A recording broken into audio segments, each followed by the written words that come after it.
Bismillah, alhamdulillah, wassalatu wassalamu ala rasulillah wa ala alihi wa sahbihi wa man ihtada bihudah. Amma ba'd.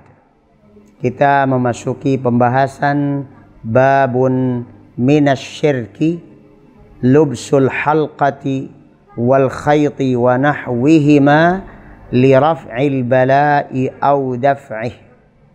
Di antara bentuk perilaku syirik adalah mengenakan jimat. Apakah jimat tersebut berbentuk cincin atau barang yang melingkar pada sebagian anggota tubuh kita? Apakah itu bentuknya cincin atau kalung dan sejenisnya, atau dalam bentukan sesuatu yang dililitkan pada tubuh berupa benang atau senar dan sejenisnya. Tujuannya adalah untuk tolak bala, menangkal mara bahaya, dan menjadi pagar gaib. Pembahasan ini sangat penting bagi kita, terutama orang-orang Indonesia. Bagaimana hukumnya di dalam Islam? Ini merupakan syirik kepada Allah Azza wa Jalla. Dalilnya adalah surah Az-Zumar ayat ke-38. A'udzu billahi minasy syaithanir rajim. Qul afara'aytum ma tad'una min dunillah. Katakanlah wahai Muhammad, sampaikan kepada umatmu, orang-orang musyrikin, apakah kalian perhatikan apa yang kalian sembah selain Allah?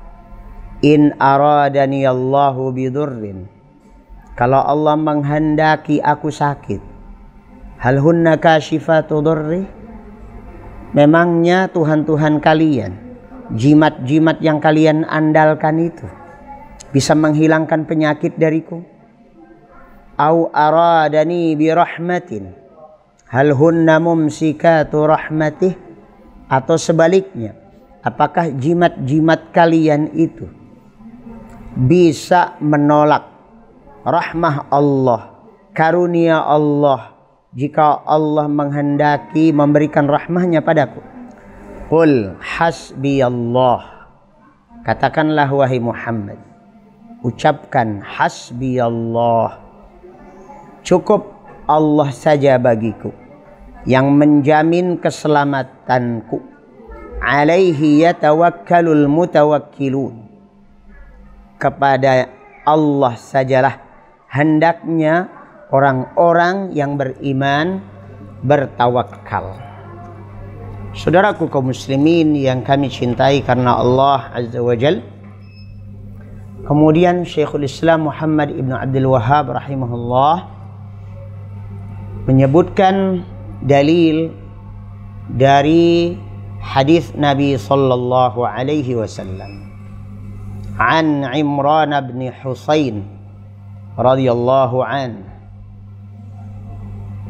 anna bahwasanya an-nabiy sallallahu alaihi wasallam ra'a rajulan, melihat seorang lelaki, fi yadihi, di tangannya, halqatun min sufr, ada semacam gelang yang melingkar pada tangannya dari sebuah bahan bernama sufr. Ini logam. Faqal ma hadza, kata Nabi alaihi salatu wassalam, apa ini? Apaan ini? Qal minal wahinah. Kemudian orang itu menjawab, ini adalah penangkal sakit di antara penyakit yang menyerang manusia dirasakan oleh orang adalah al-wahinah. Ini adalah rasa lemas, ya, tidak berdaya. Jadi menangkal datangnya penyakit yang berbentuk ketidakberdayaan. Bisa jadi ketidakberdayaan ini dari sisi ya kesehatan tubuh, atau menurunnya daya tahan tubuh, atau ketidakberdayaan seorang lelaki. Ya. Faqal, kata Nabi alaihi salatu wassalam, inzi'ha, lepaskan itu. Fa innaha la taziduka illa wahna. Karena barang seperti ini, jimat ini tidak akan memberikan tambahan kekuatan kepadamu, melainkan sebaliknya, semakin membuatmu lemah. Fa innaka law mitta wa hiya 'alaika ma aflahta abadan. Sesungguhnya kalau engkau mati sementara jimat tersebut masih berada di dalam tubuhmu, masih menempel pada tubuhmu, kamu tidak akan selamat selamanya, tidak akan beruntung selamanya. Artinya apa? Masuk neraka. Ini sebuah kerugian besar, bukan keuntungan.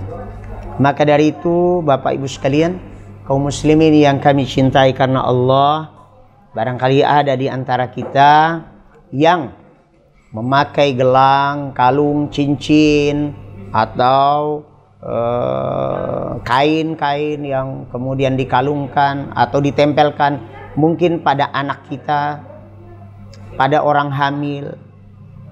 Kita lihat orang hamil diantaranya memakai gunting lipat, peniti, dan sebagainya.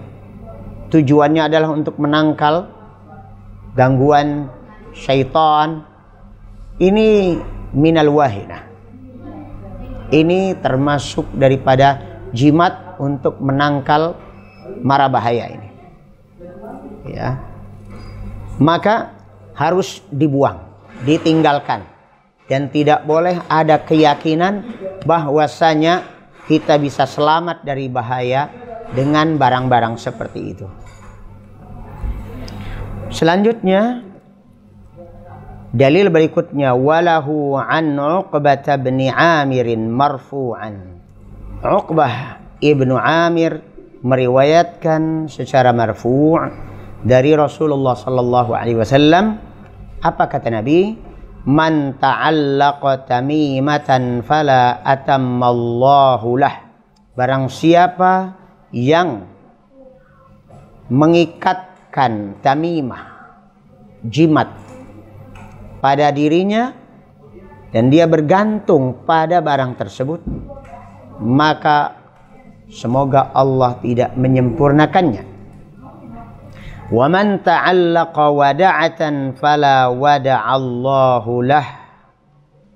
Dan barang siapa yang bergantung atau mengikatkan wada'ah pada dirinya, ya sejenis juga dengan jimat, maka semoga Allah subhanahu wa ta'ala tidak menyelamatkannya. Wa fi riwayatin man ta'allaqa tamimatan faqad asyrak. Barang siapa yang mengikatkan tamimah atau jimat pada dirinya, berarti telah berbuat syirik kepada Allah azza wa jalla. Kita temukan di sini ada tamimah, ada wada'ah. Ini sebutan yang berbeda-beda, padahal maksudnya sama.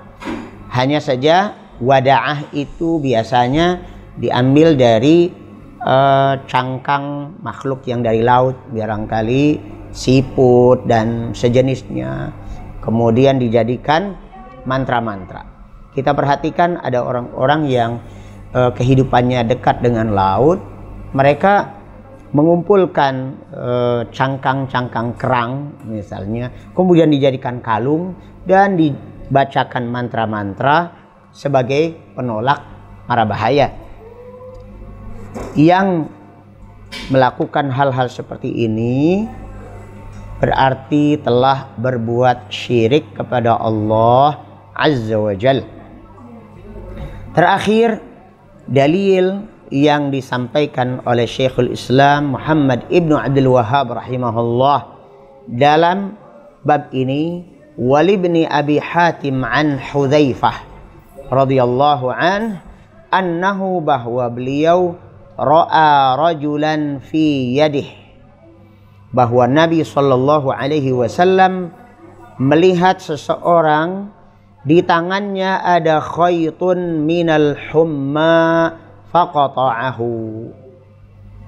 Nabi sallallahu alaihi wasallam melihat seseorang di tangannya dililitkan sebuah benang. Begitu ditanya, ini kenapa pakai seperti ini? Ini untuk menangkal demam, menangkal sakit. Ya. Maka Nabi alaihi salatu wasallam memotongnya dan membuangnya. Wa tala qaulahu ta'ala wa ma yu'minu aktsaruhum billah illa wa hum musyrikun. Kemudian Nabi alaihi salatu wassalam sembari membuang tali tersebut, beliau membacakan ayat, dan tidaklah kebanyakan dari mereka mengimani Allah melainkan dengan keimanan yang tercampur dengan syirik. Semoga Allah Azza wa Jal selamatkan kita semua dari keyakinan-keyakinan syirik dan perilaku-perilaku syirik kepada Allah Azza wa Jal, sehingga kita berpulang kepada Allah Subhanahu wa ta'ala bersih dari syirik, tauhid kita utuh, husnul khatimah, bertemu dengan Allah Subhanahu wa ta'ala, dimasukkannya kita ke dalam surganya. Amin ya rabbal alamin. Assalamualaikum warahmatullahi wabarakatuh.